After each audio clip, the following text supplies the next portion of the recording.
Pod Sounds Cool presents Content Jefe, the podcast that helps online business owners make better content and more money. Let's Jefe up. Hello, amigo, amigazo, Content Jefe. Welcome to the Content Jefe podcast by the Pod Sounds Cool. I'm Veronica. And I'm Studio Steve. We teach people how to make content and how to implement content marketing systems to help them grow online. We're content creators too, and we've been in this business for more than 5 years. This podcast is for you.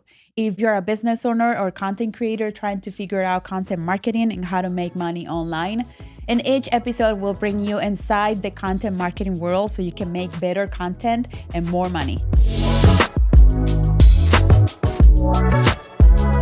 In this episode, we're going to be talking about whether or not it's a good idea to get into business with your significant other. Yes. I think what we are seeing more and more is couples getting into business, getting into content creation. I mean, we have the Hormozis, Leah and Alex Hormozi, and we have Becky and Chris, which are famous YouTubers that we follow.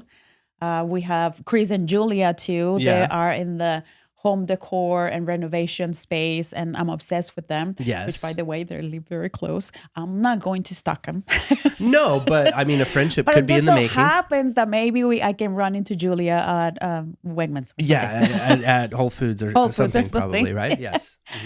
So if you're thinking about getting into business with your significant other or starting something creative with your significant other, or maybe you're in the process of starting a business and you are contemplating the idea of getting somebody on board to help you move your vision forward, then this episode is for you, and stick until the end because we're not holding back. We're sharing everything we know. We are a couple too, and we've been doing this for 4 years.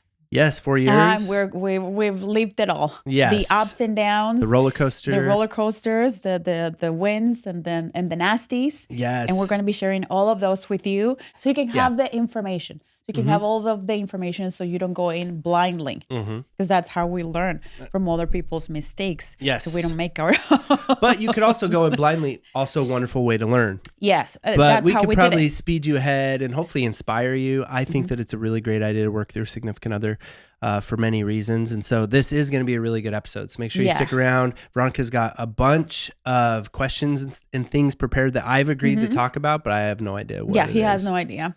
So I'm actually a little scared. But before we get into the episode, we want to thank you for listening or watching to the Content Jefe podcast. We're very grateful that you're taking the time to do so. Please make sure that you share this episode with other people who want to go into business with their significant others, or feel free to share this podcast with content creators and business owners that, help us grow our community. Also, as you can tell, I've been a little sick. She's Mrs. Sniffles. So if I sneeze, yeah, there's a lot of sniffles going on. there's a lot of sniffles, and I'm a little. This is stuffed our up. 4 or 5 month period during the year where we're always sick.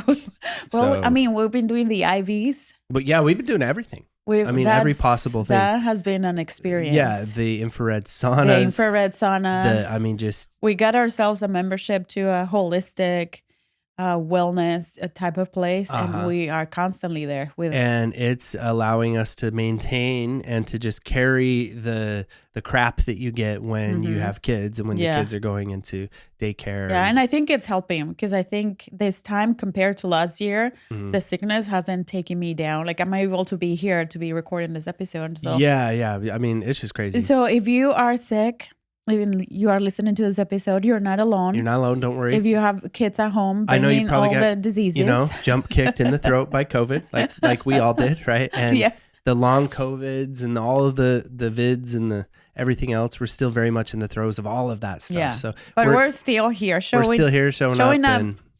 And still trying to achieve our goals, and still attractive. Oh, yeah. You've got that going on. I had to practice this pose for like an hour before we pressed record. Well, I have to spend an hour on my face. So. Yeah. Well, it evens out. Okay. So let's begin with the good things or the perks. Okay. The perks of working with your significant other. Going into business with your significant other. And the number one thing that I thought and that I've seen is the tangible and intangible assets that each spouse can bring into the business. For example, when you start business, you have to get capital from investors, or you have to, invest money from your savings, or invest money that, there's some investment in equipment and whatever it is that your business idea will require. But if you have your spouse on board, then maybe your spouse can bring some capital that way and can help you to start your business with more assets. Yes. And that can give you an advantage. I like and this is just talking about the material assets and the investment that's gonna need for you to get your business off the ground at the beginning. Let alone the intangible assets, which you also mentioned. Yeah, the intangible assets, which are also very, very important. I would say like even more important than the capital or the tangible assets. And these are the skills or the education that each spouse has acquired during their career, and they can bring that together to build a business. And this is like really, really cool because you don't have to go out there and hire people. Hiring is really, really challenging. Yeah, and a lot of times as you don't a business know who owner, to hire. You don't know who to hire first. It's going to cost you money. Sometimes you're going to have to go through bad hires before you find a good one. It's like dating. But with your spouse, you know that they have all the skills they can bring to the table and to help you grow your business. In our case, Steven knows a lot about audio engineer. He has training in film and all these things that he brought to the table. And we were able to start making videos for YouTube at a professional level with professional equipment, just because he knew how to manage the lighting and the equipment and the editing. Like he started editing our videos too. And also with me, I was able to bring all the skills that I learned in my profession. I used to be a lawyer, so I brought those in too. And that's how we build our business. And bonus points, because based on our experience, we didn't have the business education. We didn't have the marketing education, the sales experience either. So we've been having to learn as we go. Yeah. And if you so happen to have those experiences, if one of you has those experiences, like even big better. time bonus points. That's even better that's way better than the video production experience and everything else. I don't know. I think that it's whatever it is, whatever experience whatever you have it is. Good. Yeah. Okay. Well, let's move on and let's see what the first point is. The second one is that you will experience faster growth. And I think we kind of mentioned this already. 2 people can get more done than just one, especially if you bring all those skills together, you can do more. In our case, we started with our podcast, and then we decided that we wanted to do video. So I was writing scripts, I was sending emails, I was taking over certain parts of the business while Steven was doing the creative side of the business. I am the one who does the administrative things. So you just get to experience growth faster than if you were doing it all by yourself. Yeah, you also get a little more insights. You have 2 different minds, 2 different personalities who have different inputs.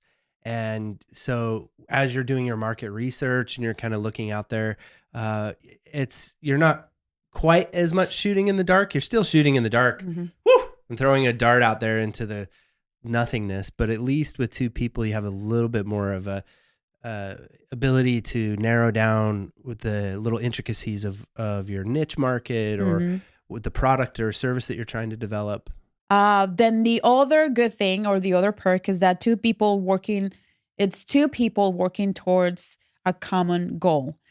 If you're working with your significant other, like if you have kids, you know that the family unit, like everything you do is going to benefit the family unit. It's different when you go to work to a different place and you kind of like working towards different goals. Here, the couple is working towards one goal, which is to make the business profitable. And that's really, really helpful because everybody is on board. Like here in our house, we're all on board with our business. Our kids help us the best way they can when they want. Our kids never help us. I don't know what you're talking about. Oh, but when it comes to the business, yes. Yeah, when it comes to business. And whether it's like babysitting the little one or just kind of like, they're actually part of our business quite a bit. We have the goal to actually teach them and empower them with everything we're learning with business, whether they like it or not. So they kind of are getting forced as we educate ourselves. We're also trying to educate our kids as well. Because that's something that, so many people can relate to when you first get into business. And I think that's why Veronica was going to give you the bonus points for knowing about businesses. Like you could be like, wonderfully successful in the corporate world or in any other kind of traditional job setting. But then when it comes to entrepreneurship, it's totally different. It's totally different. Yeah. But there's also, it can be so much more lucrative and there isn't a cap. And that's what's so powerful about it. And that's why it's so important to get over whatever differences you might have or find a way to make it work in a lot of cases, because if you want to actually break through and get that financial freedom that your traditional jobs are not offering you, that's why it's so popular now. And it's the time period, like COVID and the pandemic and everything came in and sort of blew away people's idea of what work is and what work could be, when it forced us to kind of get out of our traditional work setting. Yeah. And it's like, wait a minute, I would like more vacation time and I would like to, have all these freedoms. And and entrepreneurship can be like really hard and can be lonely too. Yes, it can be lonely. When we have each other, so we go through the ups and downs together, and that just makes it better. Yeah. 100 times better. That's my 2 cents on that. I love that. And then the other perk is that you already understand and know each other. And that's, I think that's one of the things that have helped me get out of my comfort zone, be in front of the camera, and do things that I didn't even think that I was capable of. And it's because I feel comfortable with working with Steven. I feel comfortable with his creative ideas. I trust him completely. I know that he's an expert. He guides me through things and I just have to let go and trust. And that has Sometimes been I so push useful. You through things. He pushes me Not to do very things. nicely either. Yeah. But it's very comforting to have somebody you trust, have somebody who has your back, like walking that path with you. It's been priceless in that regard. Because I don't think I would be doing this without him. I don't think I would be making videos. I don't think... That's something that I also think that is really good about it as well, is that it forces you to confront issues within your relationship that you otherwise would not confront. There's all sorts of little... No matter what kind of relationship you're in, obviously we're not relationship coaches, and this isn't about you like improving your relationship with your significant other, but that is what your entrepreneurial journey is going to be like.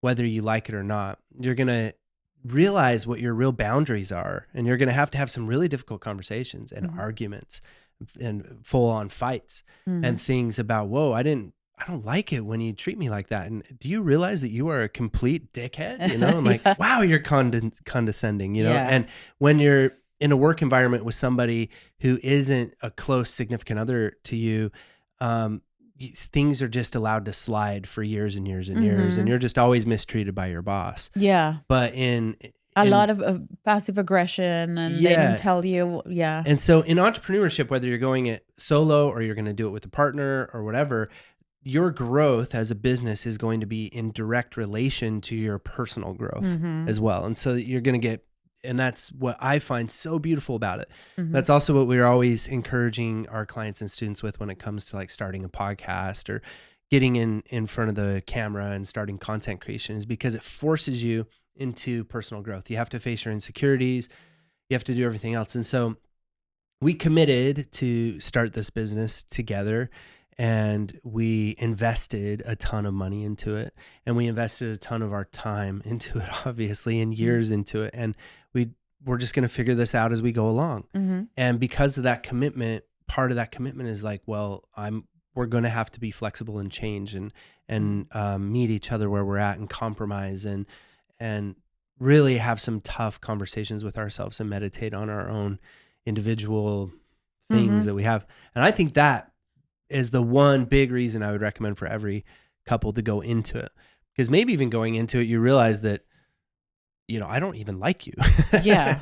And if that's the case, you have to like each other a little bit. You do kind of have to like each other. And then maybe you're going to have a different conversation about your relationship. And that's what I'm saying. This is under the umbrella of considering that you have a decent relationship with your significant other. Because if you don't at least have a decent relationship where you feel like the communication's open and there's actually trust there, then I wouldn't do it. Yeah. The other good thing about going into business with your significant other, and Stephen was talking about it already, is like the support and understanding.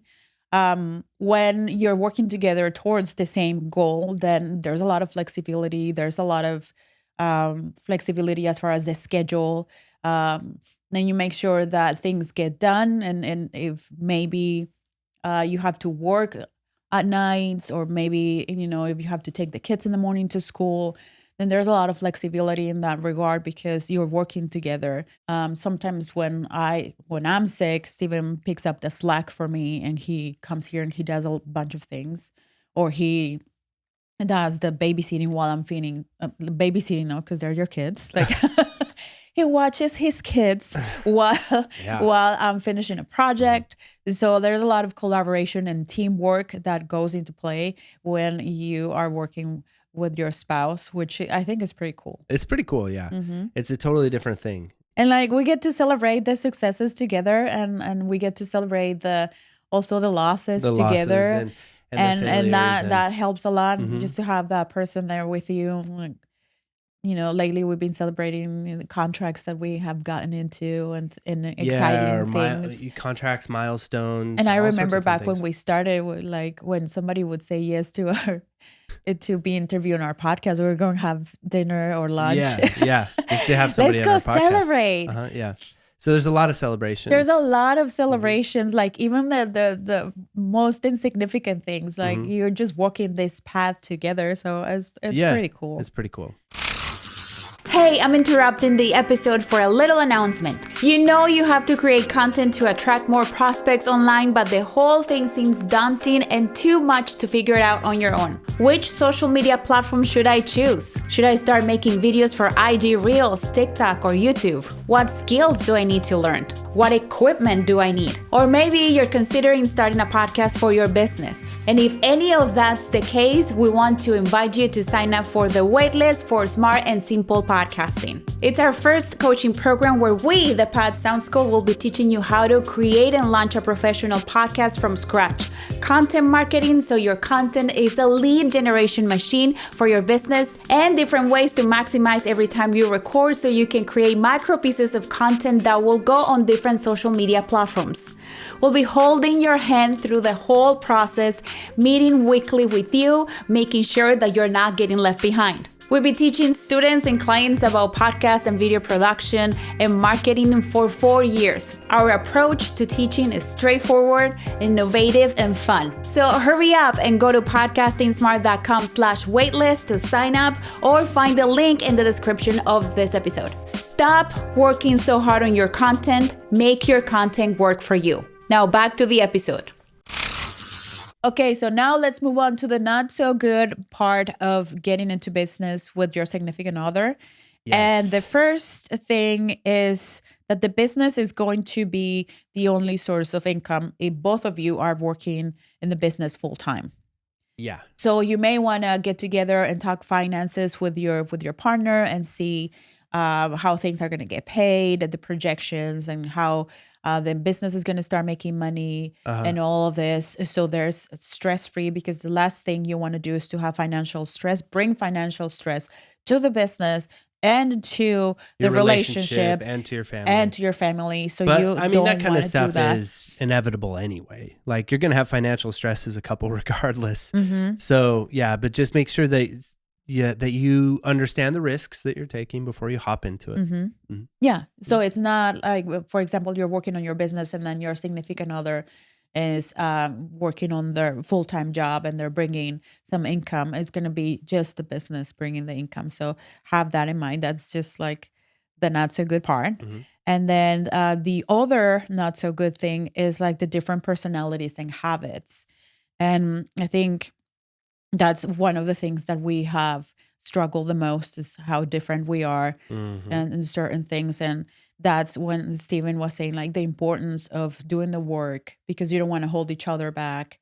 You don't want to bring the bad habits into the partnership. Yeah, right. I guess another way you could put this is the not so good part of it is you are going to be forced to deal with your demons so that you can be a better partner for your business and for you're going to constantly have this mirror held up to yourself you'll be forced to change, and it's uncomfortable and it sucks. And you're going to have to adapt and grow, and you're going to have to put in work and things on terms that aren't your own. And then be met with that feeling of, well, I thought I got into business to have things on my terms, but no, actually they're not, because this business isn't you.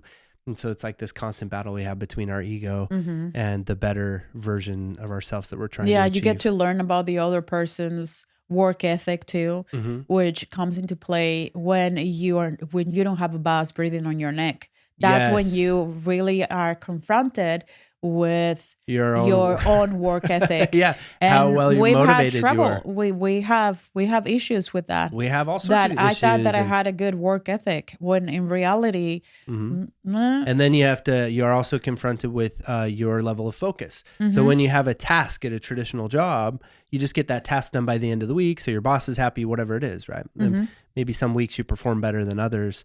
And they have all these different metrics at these traditional jobs you're working to be able to tell how your performance is doing. And everybody, just like we think we're a good driver, we think that we're good at, we have good work ethic too. I have great work ethic. But as it turns out, I have struggles focusing. Let me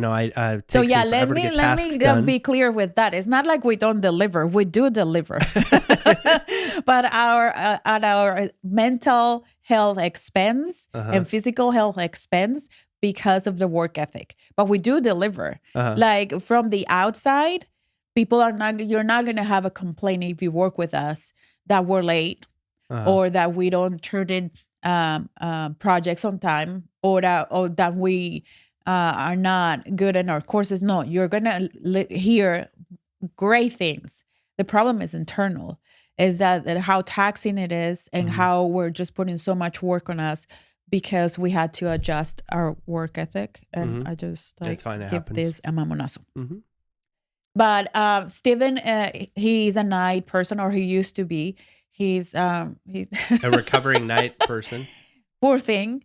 I am a morning person. I'm an early riser. By 5 a.m. I want to be out of bed. And so in the morning, I have my best ideas, and I can get like my best work, and I work out. So and in the morning I'm grumpy. So so he's not listening. At nighttime, it's the same. I have my best ideas at nighttime, and you're grumpy and you're not listening. Yeah. So one of the things that I do that I think it's just very annoying, not only to you but to me, is just how I get distracted with housework, and it's being one of the challenges that I had to face working from home. Yeah. I need to have the kitchen has to be clean. It'd be interesting to see you in an office setting, especially what am I going to do in an office setting when I bet I will be cleaning the office. I think so too. And I think in an office setting where you're the boss, right? I think that you would, and it might even be some type of procrastinating, right? Like it's just some type of, the task list just gets so you get overburdened with your tasks that you wind up procrastinating instead of actually getting tasks done. So all these things, but what we're talking about now is personal productivity. We're talking about increasing workflow. We're talking about all the things that bosses are trying to get their employees to do. And when you're building a company, you're also building the culture of your company. And at first, when you're in the early stages, like we're still in the very early stages of our company, it's just the two of you. It can be hard to think in terms of the fact that you're a company. That's what I think is one of the big kind of struggles, is that you forget that you're building that this is a business, that this is a company, because you're so close, because it's so family. And so it's hard for you to see the eventual, we will be working in an office. We will have, many employees and a big team of people working for us that we're responsible for and all of that. And so it's about stepping stones and getting from one place to the next. That's another thing another situation that we have going on between us is that Steven is the visionary. Like he's like 10 years ahead of our time. And he comes and talks to me about all these ideas and when he wants to bring the company and all that. And I am more like to the ground, like getting what has to get done today. And then when that is done, checked off the to-do list, then we can talk about those things. Yes, which is interesting because that in that mentality, right, those things would never come, right? You have to visualize in the future. But on the other hand, if you're constantly in the future, then you're never getting those things done. So that's why we balance each other out. And we joke about it as where I'm up in the sky, I'm flying up in the sky, and Veronica's down on the ground, and she needs to be pulled up a little bit and to fly around a little bit in the sky, and I need to be brought down like substantially. I mean, we've had fights when we talked about like not doing this anymore. Yeah, definitely. There's been all of that. And it's so cool because it's all part of it. And if that was the actual choice that we truly wanted, we would have chosen that for ourselves. That's what's so cool. That's the freedom that you get too. You can adapt, you can change, you can try out different roles. You can, you know what, when you wear that hat, you're not very good at it. Or, okay, now you try that hat. You can find out what you're actually good at. And so all of these things, like, yeah, they might kind of suck because they're difficult, but that's what you want, because difficulty and being under tension is when change happens.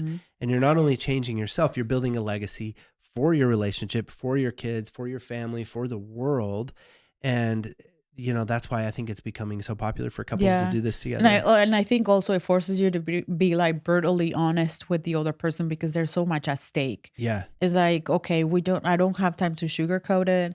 I don't have time to like have secret resentments or like sweep it under the rug. Things needs to be brought up to the surface and we need to talk about it and we need to address them. So that has been one of the things that I like about being in business with you. Yeah. And it goes back to though, and I would say this is the big warning thing. And this comes from both sides of a personality that you may have in your relationship.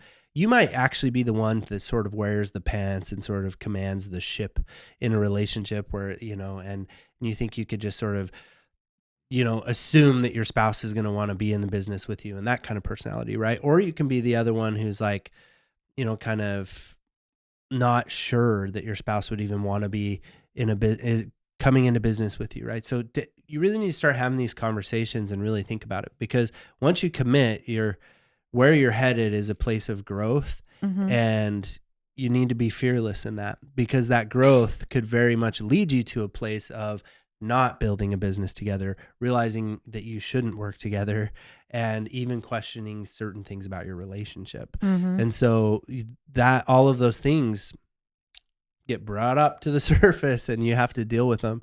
And I just think like, hell yeah, the sooner you can bring those things up to the surface to deal with them, the better. Yeah. But then another negative thing or another not so good thing about going in business together is with your significant other is the brainstorming, the talking about the business, the ideation, the projects and all that never ends. So it's been really, really hard for us just to be like, okay, we're not going to talk about business. It's like when you go out when you have a date with your husband and you just talk about the kids all the time. It's just the same with us. Our business is just our baby.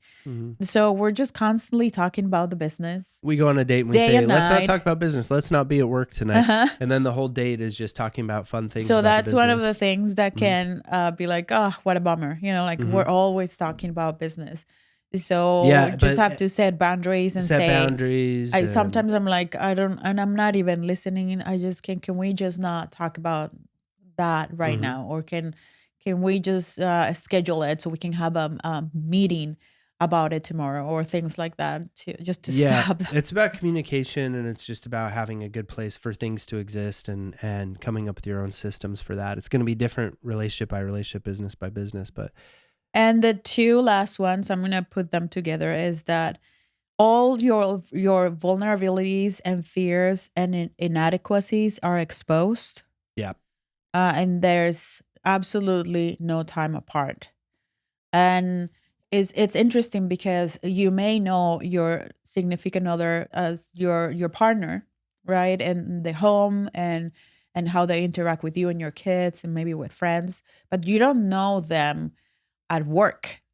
That's a whole new different environment It that they is, yeah. may be like mean, or they may be nice or not very pleasant Or or impatient, impatient, yeah. or have all these things that they bring from work to the From their work business, from their experience. work experience. And then all of a sudden you're like, wait a minute. I remember being, when you would, talk, poorly or gossip about your people at work. I was like, maybe you were the problem. Maybe you were the problem. Like, yeah. Maybe you were the problem. You're pretty difficult to work with. And we're talking about me here, by the way. No, I'm difficult too. Nah, I'm not difficult really. too. You're pleasant and wonderful. For me, I have some serious issues, and a lot of it was baggage you bring from your past. When working on film sets and things with really grumpy, second assistant directors and stuff the producers coming in and screaming at you every, I guess you would say unhealthy work environments that you can kind of bring in, and it's just like, hey, plug that thing in over here, and Yeah. it's So, you know that I'm your wife, right? You don't need to point at me and tell me to plug that. Yeah. Yeah. So there's been a lot of You that. don't need to use that tone. Hello? No, none of that. Steven has a love and hate relationship with our content and with what we do, with being on camera. Yeah, love-hate relationship with making content or getting in front of the camera. But the cool thing about that is once you start doing, you're going to have to do all of the tasks between the two of you. So you can kind of see which one you're good at. And hey, you want to try the manager hat this month? And then I'll try it next month. And it might seem obvious, like Veronica coming from the background that she did. We may have had assumptions that have changed through the years of what we're better at and who should be in charge of what. And that's really cool. And so it's just about, are you willing to make the commitment to make the thing work even, and are you willing to let go and just allow things to be what they are? And then if there's anything, I think a little tip that, you have a hate relationship with a little bit, like getting in front of the camera or being a slave to your content. And when you have to be a slave to your content marketing, it's the only way to market right now, no matter the size of your business.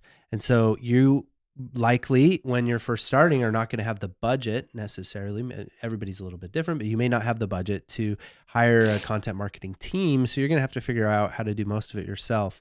And even if, God forbid that you have to do all the editing yourself. And we did that for years. We had to, we actually, every piece of content you saw, Pod Sounds Cool piece of content, we edited ourselves, and hours and hours and hours of editing. And now we have a team of wonderful, fabulous editors that help us with that.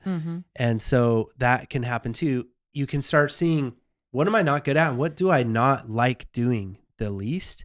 And let's push our business like that. It's almost like your drive. It can be a goal for you to not have to do it anymore. And I do have to say, I think that is one of my goals, is to be able to back away from the camera and not be on camera so much. Is definitely one of my goals, because it takes more energy, I find, to be on camera than it does for any of the other tasks that we do. For me, I like to be the guy behind the camera, come to find out. Yeah, you do. Yeah, and like one of the things for me is like how sensitive I am to your feedback, and that's something that can be tricky when you are working with your spouse. Is like your sensitivities, and then you just kind of, when you're at work, you don't place this responsibility on other people to be gentle or to be, because they know you intimately.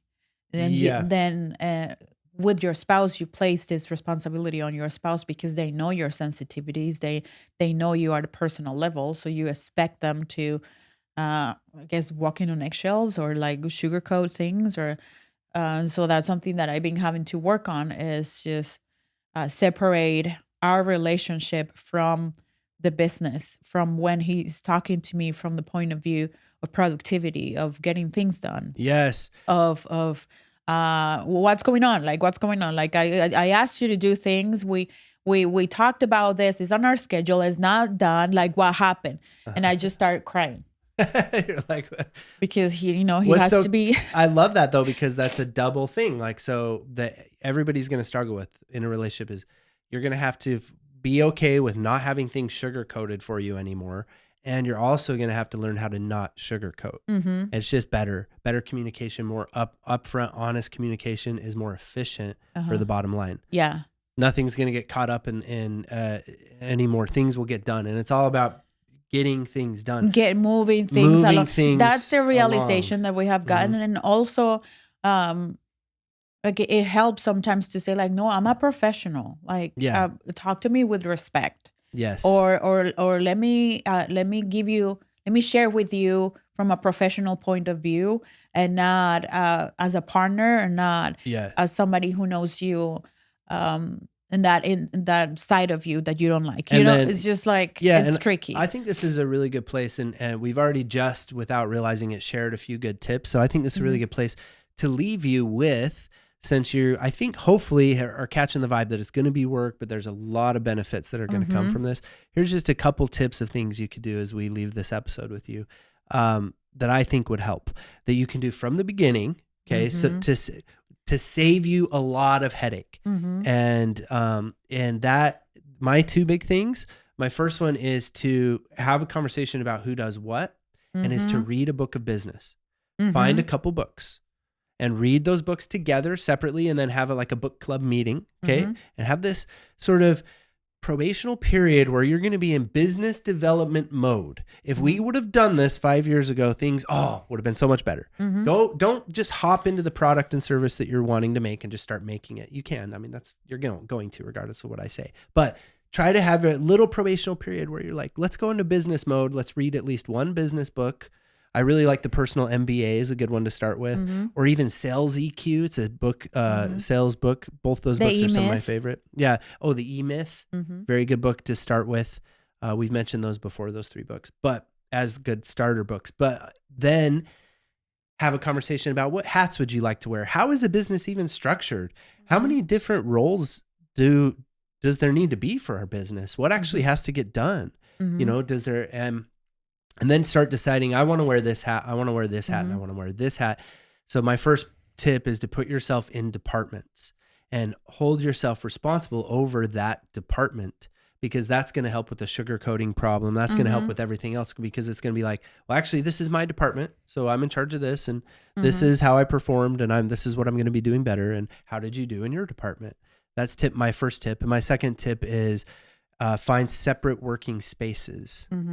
And then, you can come together, obviously, in a community space where you have to work together. But at the beginning, we're like, oh, how cute. Yeah, we're like on top together, of each other, and then laptops right next to each other. Then, that was great. That was cute. That was cute. That was the honeymoon period of our business. We have pictures. We do. And we still do that. Except now we have Zoom meetings. Yeah, we have to have Zoom meetings. And we have our own separate offices and our own separate workspaces and things. And because, as we found out, I think there is that we just talk, and a lot of talking, a lot of hypothetical thinking, a lot of dreaming, and just enjoying each other's company and laughing and stuff that is good. But that's what, you don't, you're managing yourself now, right? And if you're a manager of another company and you go in and these two pendejos are just talking the whole time to each other, right? It's like, hey, we need to separate you and get you into different environments. So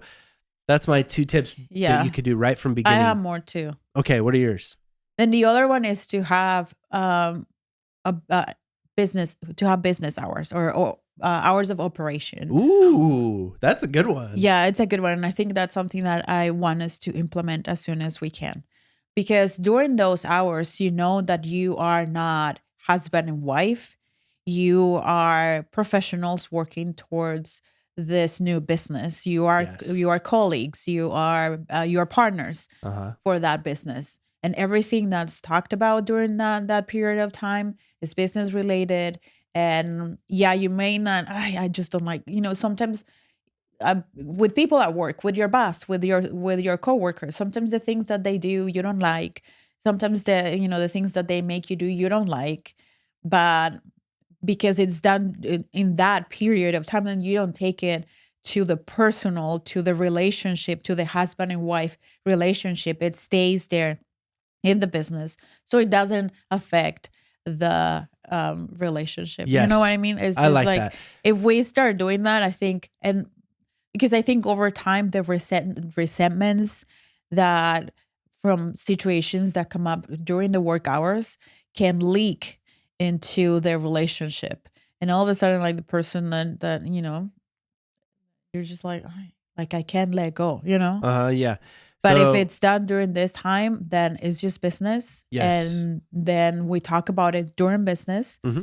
And then when that's over, then we just get into our personal relationship. Yeah. So it's about wearing different hats that way. Wearing that is different also hats. a big time tip from anybody who might be transitioning from working at home is to have a work space, an office space, right? Even if you don't have a lot of space or extra rooms where you're living, you find a way to separate it with something, and that's your space.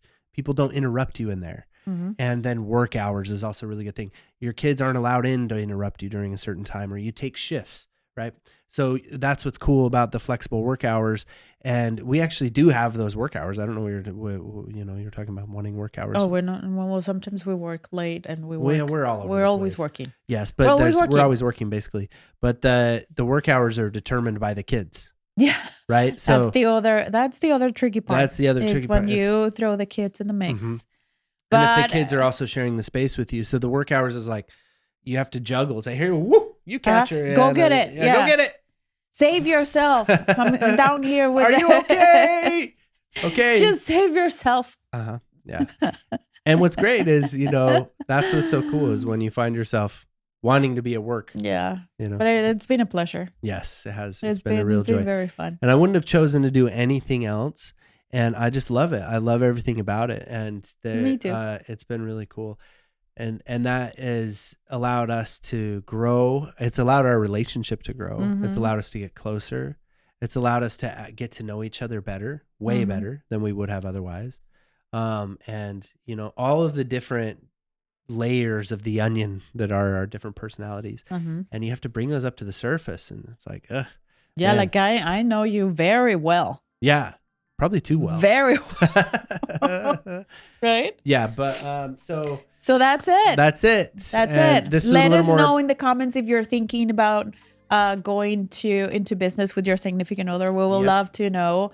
Also, make sure that you follow us on social media at Pod Sound School, and just send us a DM and just we want to learn about you. We want to learn about your projects, and we want to learn about how we can help you. So make sure that you get a hold of us. Yeah, get a hold of us. Don't be a stranger. Don't be a stranger. And we have coaching programs. We have Q&As that we do. And this has been a candid episode. We like to, with our podcast, this is a place where we like to do that. On our Pod Sound School channel on YouTube, our main Pod Sound School channel, you won't see us doing this.